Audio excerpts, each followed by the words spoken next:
Magandang gabi po sa lahat. May ibabahagi po ako sa inyo, isang napakagandang information po ito. Base po ito sa aking karanasan, tunay po nangyari sa akin.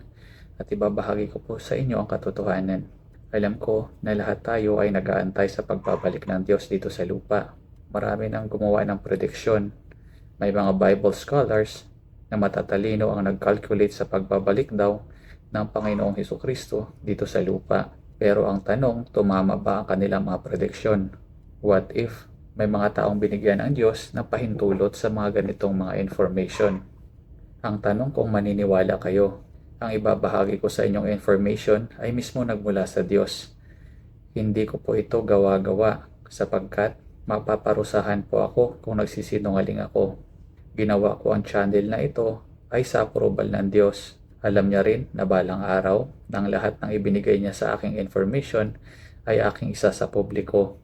Nawa po ay hindi po siya magalit sa akin. Kasi po may mga bagay-bagay na dapat ilihim sa tao.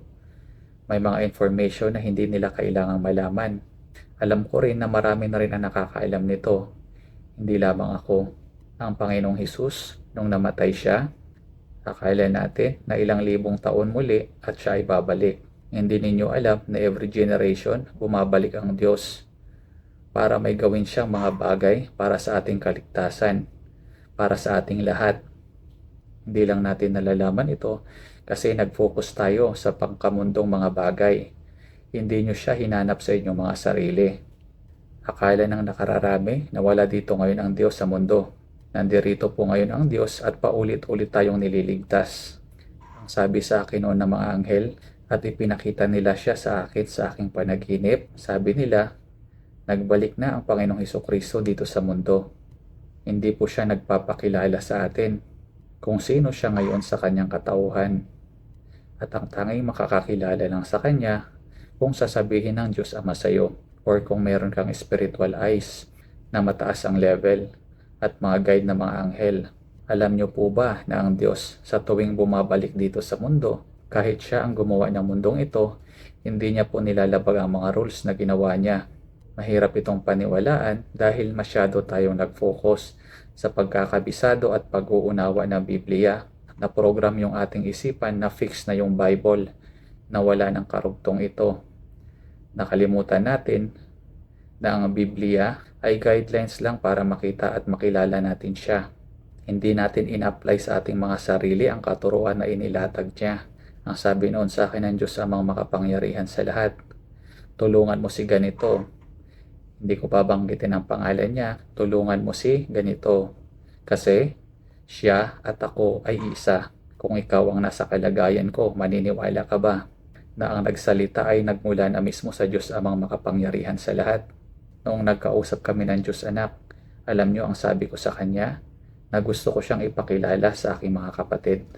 Ang sabi niya sa akin, antayin mo na makilala nila ako at sila ang lumapit sa akin. May mga nakakakilala sa kanya na siya ang Diyos na nagkatawang tao. Ngunit kukunting tao lang ang nakakailam. Hindi lahat pinahihintulutan na makilala siya sapagkat hindi natin hinanap ang Diyos sa ating mga sarili.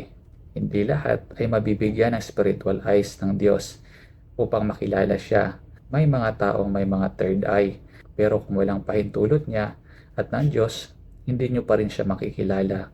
Alam ko po na may nagda-doubt sa sinasabi ko, pero kung nais nyo pong makilala siya, unahin nyo pong hanapin ang Panginoong Hesus sa inyong mga sarili. Pag nahanap nyo na po ang Panginoong Hesus sa inyong mga sarili, mahahanap nyo din po ang Diyos Ama at makakamit nyo din ang tunay na katotohanan. Marireceive nyo po ang mga information na karugtong po ng Bible at ang tunay na katotohanan nagmula sa Diyos. Diyan nyo po malalaman kung valid po itong sinasabi ko or kasinungalingan lang. Hanggang dito na lang po ang aking video. Pasensya na po kayo kung hindi po ako ganun kagaling gumawa ng mga video. Ang importante po ay na-share ko po sa inyo ang totoong nagaganap ngayon sa mundo. May the God Father Almighty bless you and your family. Maraming salamat po. Good night.